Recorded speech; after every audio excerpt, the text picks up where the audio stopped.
तो हमारे चैनल को सब्सक्राइब कर लीजिए। लेटेस्ट डेली अपडेट्स आपको मिलते रहते हैं हमारे चैनल के ऊपर। और जो लोग आप फेसबुक के हमारे न्यू पेज को फॉलो नहीं करें, ये न्यू पेज है, जो लोग अभी फेसबुक पे देख रहे हो उनसे बोलना चाह रहा हूँ पहली फुर्सत में फॉलो कर लो, फेसबुक पर भी और यूट्यूब पे भी सब्सक्राइब कर दो। अब देखते हैं वीडियो। एक जीत गया तो क्या होता, बोलेंगे एक दो जीत गए तो क्या होता, तो उनको आप बोलना हमारा एक ही है, भारत की पार्लियामेंट में पूरों पे भारी है,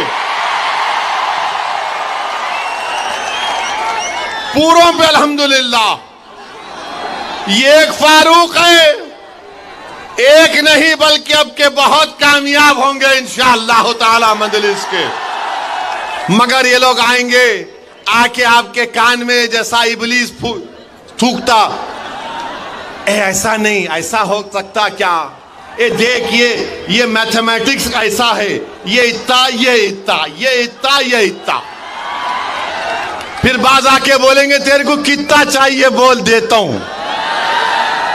बहुत लालच देंगे, अगर लालच दे रहे तो ले लो, मिठाई खा लो, मगर 20 तारीख को डकार लेकर बोलना नाम तो पतंग पे ही पड़ेगा बटन। कोई बात नहीं, मिठाई खाना, मीठा खाना अच्छा है, बुरी बात नहीं है। मिठाई खाओ, क्या क्या खिलाते खाओ, मगर याद रखो तुमको 20 तारीख को पतंग को ही बटन दबाना है। तुमको जिस तरह इम्तियाज जलील को धोखा देकर शिकस्त दी गई, उसका जमहूरी तरीके से आपको यहां पर संविधान के दायरे में रहकर बदला लेना है। और फारूक शाह माशाअल्लाह बड़े काबिल हैं। मैं आज तक नहीं समझ पाया कि 5 साल में कितने 500 करोड़ लाया, 1300 करोड़। ये कौन सा वजीफा फारूक शाह पढ़ के आते नहीं मालूम। फारूक शाह 5 साल में 1300 करोड़ करा दिए। अब बीजेपी के उम्मीदवार है, अब उन्होंने तो खाली गाली दे रहे मेरे को, ये ऐसा वो ऐसा, वक्फ का हम वो ले लेंगे, हम मस्जिद ले लेंगे, हम कब्रस्तान ले लेंगे, हम खानखा ले लेंगे, हम फुला ले लेंगे। अरे भाई साहब, आप क्या क्या लेना चाहते, क्या क्या लेना चाहते आप, याद रखो हम भी ले सकते तुम्हारी, याद रखो। हाँ, 20 तारीख को हम लेंगे, क्या लेंगे वो तुमको मालूम। 20 तारीख को हम लेंगे, क्या लेंगे, धूलिया की सीट फारूक शाह के लिए लेंगे इंशाअल्लाह ताला। अरे कोई बात है, मैं बीजेपी का हूं, मैं ये ले लूंगा, मैं वो ले लूंगा। अरे आप क्या बादशाह सलामत है, उंगली रखते कि मेरी हो जाती। अब वक्फ बिल का बोल रहे हम मस्जिद ले लेंगे। मेरे को पार्लियामेंट में बीजेपी के एमपी मिले गलती से, वक्फ बिल के बारे में मेरे को बोले ओवैसी। मैंने पूछा बोलो प्यारे, बोले क्या तुम वक्फ बिल के बारे में इतना बोलते।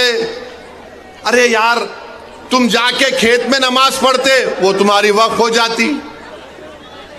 तुम बैठ के कुरान पढ़ते, वो जगह तुम्हारी वक्फ हो जाती। मैंने बोला तुमको गलत है। तीसरा भी है कि बोले क्या, मैं पार्लियामेंट में भी कभी कभी नमाज पढ़ जाता तो मेरी हो जाती क्या। बताओ आखिर बीजेपी ने क्या दिया है महाराष्ट्र के लिए। अब मोदी जी आकर बोलेंगे मैं यूसीसी लगा दूंगा महाराष्ट्र में। आप देखना बीजेपी आकर बोलेगी नहीं नहीं, हम महाराष्ट्र में यूनिफॉर्म सिविल कोड को लाएंगे। हम पूछना चाह रहे ये टाटा एयरबस का प्रोजेक्ट कहां गया, तो मोदी जी बोलेंगे यूसीसी ला लूंगा। जब महाराष्ट्र का मराठा पूछ रहा है, महाराष्ट्र का किसान पूछ रहा है आज हम इतने परेशान क्यों हैं, आज हम इतने गरीब क्यों हैं, मखरूज क्यों हैं, तो मोदी जी बोलेंगे भाइयों बहनों लव जिहाद हो रहा है।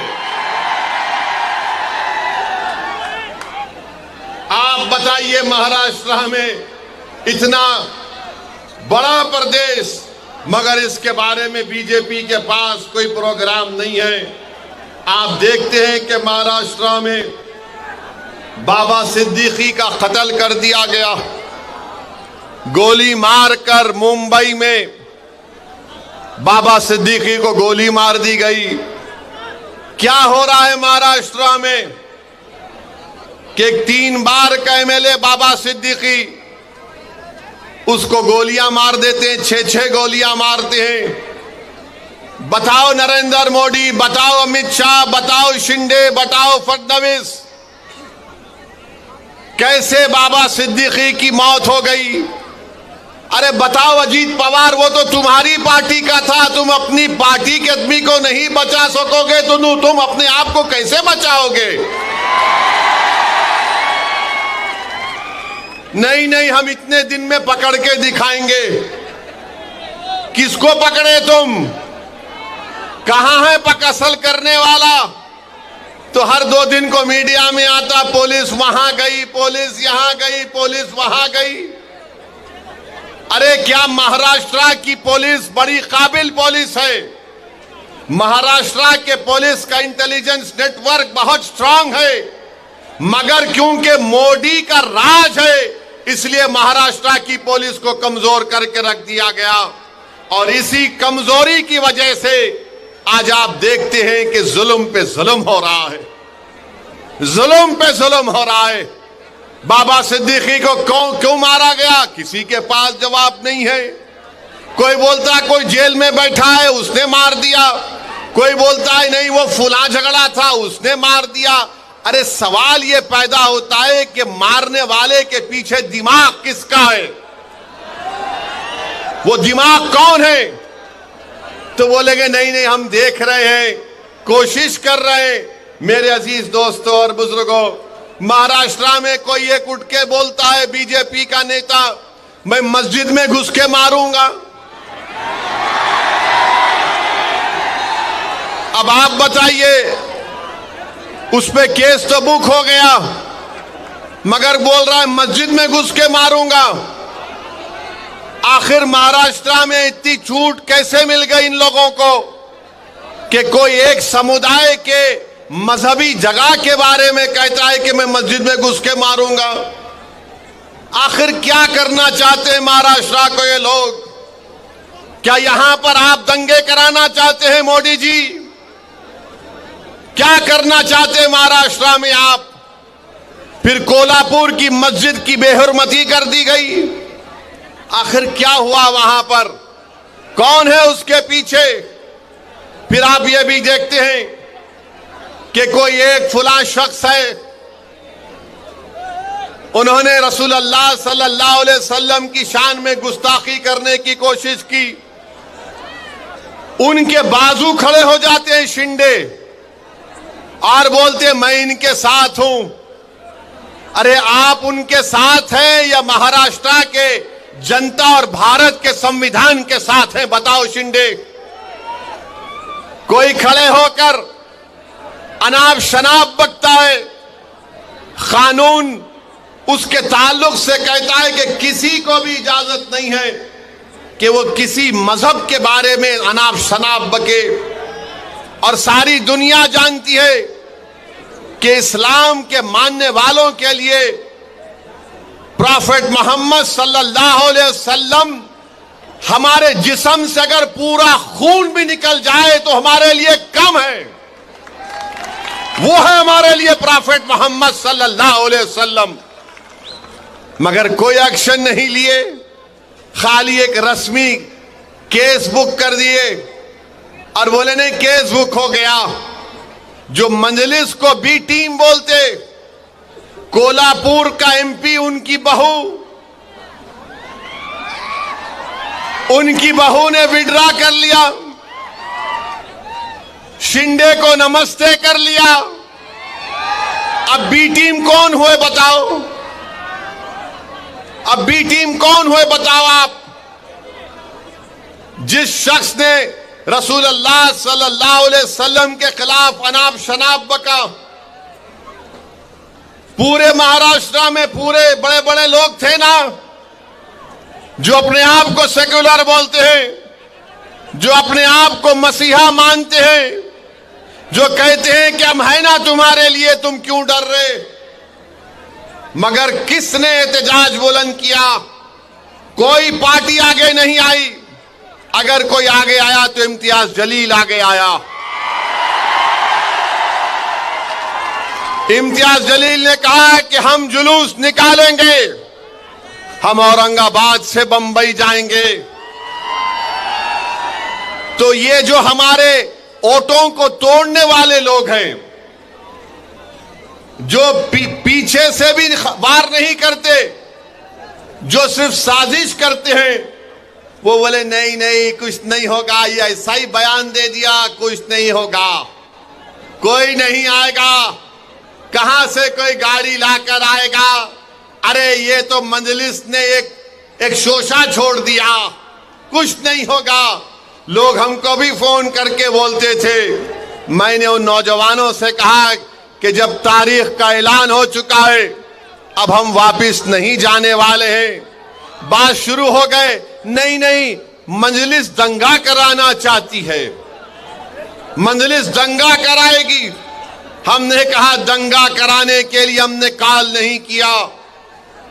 रसूल अल्लाह सल्लल्लाहु अलैहि वसल्लम रहमतुल लिल आलमीन है, वो रहमतुल मुस्लिमीन नहीं, वो तमाम आलम के लिए रहमत है। He is the profit of Mankind, वो रहमतुल आलमीन है। और हम रहमतुल आलमीन के नाम पर दंगा नहीं कराते, ना कभी कराए ना कभी होने देंगे इंशाअल्लाह ताला। मगर जब इम्तियाज जलील पीछे नहीं हटा, मजलिस पीछे नहीं हटी, और जब औरंगाबाद से काफिला गाड़ियों का निकला, तो औरंगाबाद के पुलिस, बड़े बड़े महाराष्ट्र के पुलिस वालों ने इम्तियाज जलील को बोला कि सर क्या करना चाहते हैं आप? तो इम्तियाज जलील ने कहा कि देखो, मैं बंबई जाकर महाराष्ट्र के होम मिनिस्टर को एक मेमोरेंडम देना चाहता हूं कि जिसने ये अनाप शनाप बका उसके खिलाफ कार्रवाई हो। अगर आप मुझे औरंगाबाद में रोक देते तो अमित शाह औरंगाबाद में, मैं उनसे जाके मिलूंगा। तो पुलिस वाले बोले नहीं नहीं आप बंबई चले जाओ, क्योंकि हम एक धूलिया के शाह से तंग हैं।